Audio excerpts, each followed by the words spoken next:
అయ్యప్ప మాల ఎందుకు వేసుకుంటారు? మాల వేసుకున్న తర్వాత ఏ పనులు చేయాలి, ఏ పనులు చెయ్యకూడదు? శబరిమలకు వెళ్లేటప్పుడు ఏ పనులు చెయ్యాలి, అవి ఎందుకు చెయ్యాలి? 18 బంగారు మెట్లు ఉన్నాయి కదా, ఆ మెట్లు ఎందుకు కట్టించారు? ప్రతి ఒక్క మెట్టులో ఒక దేవుడు ఉంటారు అని మీకు తెలుసా? ఇవన్నీ ఈ రోజు వీడియోలో చెబుతాము. ప్రతి అయ్యప్ప భక్తుడు చూడాల్సిన వీడియో ఇది. అయ్యప్ప స్వామి మహిషిని హతమార్చిన తరువాత అయ్యప్ప తనను పెంచిన తండ్రి రాజశేఖరుడితో ఇలా అంటాడు, ఇప్పుడు నేను వదిలే ఈ బాణం ఎక్కడ పడుతుందో అక్కడ నాకు ఒక ఆలయం కట్టివ్వండి అని బాణం వేయగా అది వెళ్లి శబరిమలలో పడుతుంది. రాజశేఖరుడు చాలా కష్టపడి అక్కడ ఆలయాన్ని నిర్మించాడు. రాజశేఖరుడికి ఒక రోజు అయ్యప్ప స్వామి కలలోకి వచ్చి, నా ఆలయంలో జీవిత తత్వాలను వివరించే విధంగా 18 మెట్లను నిర్మించు అని చెబుతాడు. రాజశేఖరుడు అయ్యప్ప చెప్పినట్లే అయ్యప్పను దర్శనం చేసుకోవాలి అంటే ఈ మెట్లు ఎక్కి వచ్చే విధంగా 18 బంగారం మెట్లను నిర్మించాడు. ఈ పవిత్రమైన మెట్లు 18 కొండలకు, 18 మంది దేవతలకు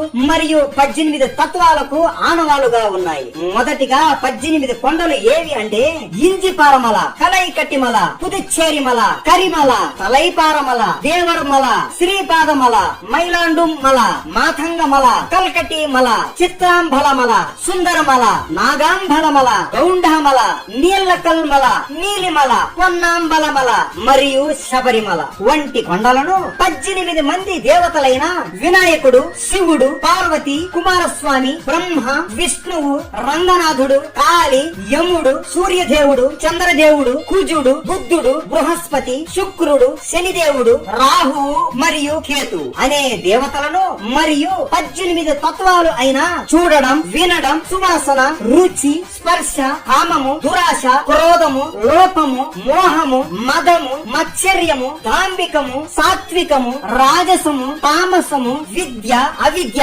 వంటి గుణాలను తెలియచెప్పే విధముగా ఈ 18 మెట్లను నిర్మించడం జరిగింది. మీరు ఎప్పుడు ఈ మెట్లు ఎక్కినా కూడా ఈ విషయం మదిలో పెట్టుకోండి. మీరు అయ్యప్పను దర్శించుకోవడానికే కాదు, ఇంతమంది దేవుళ్ళని, ఇన్ని కొండలని దర్శించుకొని ఆ తరువాతనే అయ్యప్పను దర్శించుకుంటున్నారు. అప్పటిలో ఆలయ నిర్మాణం పూర్తి అయిపోయింది. కానీ అయ్యప్ప విగ్రహాన్ని ఎలా నిర్మించాలో అని రాజశేఖరుడు ఆలోచనలో పడిపోతాడు. అప్పుడు సాక్షాత్తు విష్ణువు అవతారమైన ఆ పరశురాముడే చేతుల్లో అయ్యప్ప విగ్రహాన్ని పట్టుకుని గుడి లోపలికి వచ్చేస్తాడు. ఆ విగ్రహం చూడటానికి ఎంతో అందంగా ఉంది. ఆ దివ్యమైన విగ్రహాన్ని పరశురాముడు తన చేతులతో మకర సంక్రాంతి దినమైనటువంటి శుభదినాన కృష్ణపక్షం పంచమి తిథి ఉత్తర నక్షత్ర శుభదినాన మన భుజ అయ్యప్పను ప్రతిష్ఠించారు. ఆ రోజు నుండి ప్రతి సంవత్సరం మకర సంక్రాంతి రోజు అయ్యప్ప తన భక్తులకు దర్శనం ఇచ్చి పరిపాలిస్తున్నాడు. అప్పుడు అయ్యప్ప అక్కడ నుండి నేను చెప్పిన నియమాలు అన్ని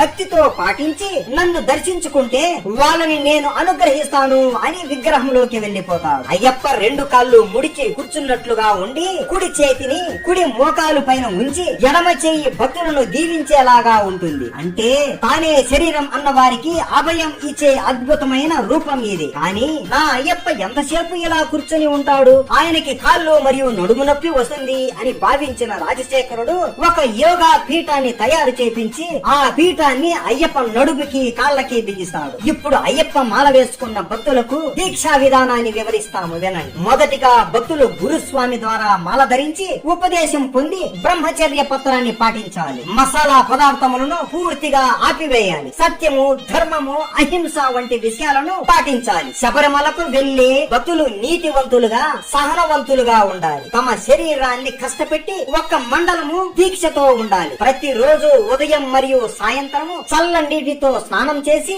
నీలిమ లేదా నలుపు లేదా కాషాయ వస్త్రాలను ధరించి అయ్యప్ప శరణు చెప్పి పూజించాలి. అలాగే ప్రతిరోజు అయ్యప్ప భక్తులు అందరూ ఒక చోట చేరి అయ్యప్ప అనుగ్రహం కోసం భజనలు చేయాలి. అయ్యప్ప పులిపాల కోసం వెళ్ళినప్పుడు రాజశేఖరుడు ఒక నల్ల గుడ్డలో 3 కళ్ళతో ఉన్న ఒక కొబ్బరికాయను దానితో పాటు కొన్ని పదార్థములను ఇవ్వగా అయ్యప్ప ఆ మూటని ఇరుముడిలాగా కట్టి తల మీద పెట్టుకుని పులిపాల కోసం వెతుకుతూ ఉంటాడు. అచ్చం అలాగే ఇప్పుడు అయ్యప్ప మాల వేసిన భక్తులు శబరిమలకు వెళ్లేటప్పుడు ఇరుముడి తల మీద పెట్టుకుని వెళతారు. ఇరుముడి అనేది నేత పట్టుతో కుట్టబడిన 2 భాగాలుగా ఉండే సంచి. ఇరుముడిలో ఉండే ముందు భాగంలో పసుపు, కుంకుమ, ఒడ్లు, అటుకులు మరియు మాలికా పూర్వకంకు దీపం వెలిగించడానికి ప్రసాదానికి ఒత్తి నూనె మరియు అతి ముఖ్యమైన కానుక అయిన నేతి కొబ్బరికాయ. నేతి కొబ్బరికాయ అంటే 3 కళ్ళతో ఉన్న కొబ్బరికాయని తీసుకొని ఒక కన్నుకి రంధ్రం పెట్టి అందులో ఉన్న నీటిని తొలగించి స్వచ్ఛమైన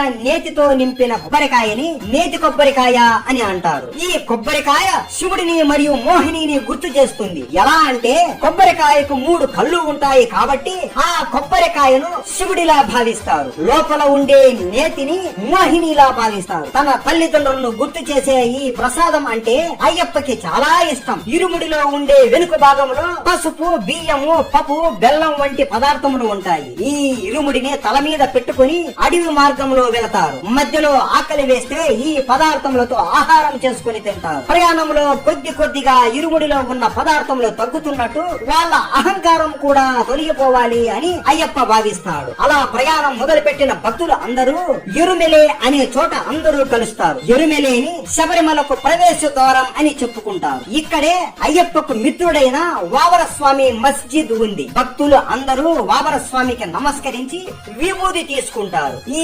ఎరుమెలేలోని ముఖ్యమైన ఘట్టమైన పెట్టే తుల్లై అనే కార్యక్రమం జరుగుతుంది. భక్తులు అందరూ మనసులో ఉండే బాధలు అన్ని పోయే వరకు నాట్యం చేస్తూ భజనలు చేస్తారు. పెట్టే తుల్లై ముగిశాక కన్యాస్వాములకి ఒక కర్ర ముక్క మరియు ఒక నల్లటి నాడాన్ని ఇస్తారు. తరువాత అక్కడ నుండి స్వాములు ప్రయాణం సాగిస్తూ పెర్రుతోడు, కొట్టాయిపాడి అనే ప్రదేశాలను దాటి కాలైకుట్టి అనే ప్రదేశానికి వస్తారు. ఈ కాలైకుట్టి ప్రదేశంలో అయ్యప్ప మహిషిని చంపిన ప్రదేశం. మహిషిని చంపిన తరువాత అక్కడికి శివుడు నంది మీద వచ్చినప్పుడు తన నందిని అక్కడే ఒక చెట్టుకు కట్టేస్తాడు. అందుకే ఆ ప్రాంతానికి కాలైకట్టి అనే పేరు వచ్చింది. ఆ తరువాత స్వాములు అలుదా నదిలో స్నానం చేసి ఆ నదిలోకి మునిగి రాళ్లను తీసుకుని దారిలో ఉన్న కల్లిడం కుండ్రాన్ని చేరి మహిషిని సమాధి చేసిన చోట ఆ రాళ్లని ఉంచుతారు. అందుకే ఆ చోటుని కల్లిడం కుండ్రు అని పిలువబడుతుంది. ఆ తరువాత ఇంజుపారై కోటను దాటి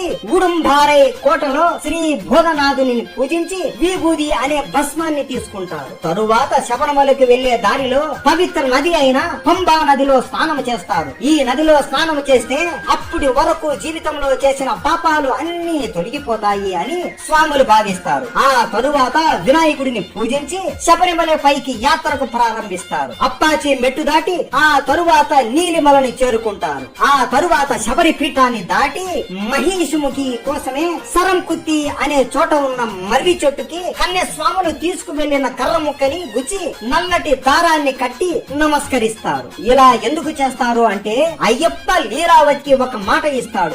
ఏ సంవత్సరం అయితే కన్యస్వాములు నన్ను దర్శించుకోవడానికి రారో ఆ రోజు నేను నిన్ను వివాహం చేసుకుంటాను అని మాట ఇస్తాడు. అందుకే ప్రతి సంవత్సరము లీలావతి ఎదురు చూస్తూ ఉంటుంది. ఆ శబరిమల అడవి ఎంతో అందంగా ఉంటుంది. జలపాతాలు, చిన్న చిన్న నదులు, అందమైన పువ్వులు, పళ్ళు, ఆహా మామూలు దృశ్యాలు కాదు అవి. చివరిగా మందిరంలోకి వెళ్లి గట్టిగా స్వామియే శరణు అయ్యప్ప అని స్మరిస్తూ మొదటిగా 18 మెట్లు ఎక్కి అయ్యప్ప విగ్రహం ముందు నమస్కరిస్తూ వాళ్ళ పాపాలు అన్ని పోగొట్టుకుని ఏమైనా కోరికలు ఉంటే కోరుకుంటారు. ఆ తరువాత స్వాములు కొబ్బరికాయలను తీసుకొని మాలికా పురోత్తం ఆలయం చుట్టూ దొల్లించి చివరిగా ఆ కొబ్బరికాయను కొడతారు. ఆ రాత్రికి భక్తులు అందరూ అక్కడే ఉండి విశ్రాంతి తీసుకుంటారు. ఆ తరువాత స్వాములు ప్రియమైన ప్రసాదాన్ని తీసుకొని మళ్లీ పంబా నదిలో స్నానం చేసి ఇంటికి బయలుదేరతారు. ఇంటికి వచ్చిన తరువాత అయ్యప్పను మళ్లీ మనసారా ప్రార్థించి గురుస్వామి సహాయంతో మాలను తీసివేసి